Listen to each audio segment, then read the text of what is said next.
Wale wote wanaojiitaga warembo watambue hili: mrembo, urembo au warembo huwa wanabadilishika. Mrembo huwa anabadilishika.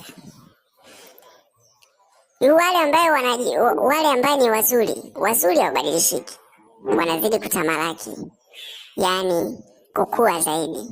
Lakini mrembo, ujue kabisa ukijiona mrembo, yaani utabadilishika sana, watakubadilisha sana. Tambua hilo. Tunza uzuri wako au fanya mazuri, ndipo utaendelea kukua.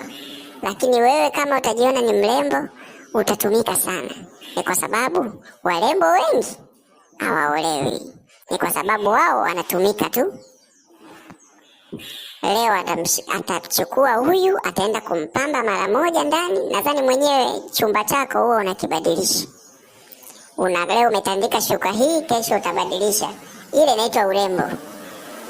Manake urembo unabadilishika, na ndio maana asilimia kubwa anasema hana bahati huyu ambaye anajiona ni mrembo.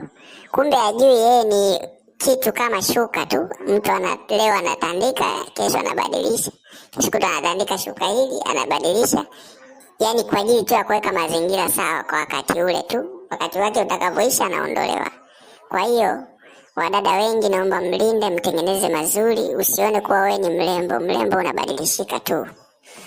Tunza uzuri wako, jenga uzuri wako, ndipo utapata mazuri zaidi. Lakini kama wewe utajiona mrembo, basi utatumika zaidi.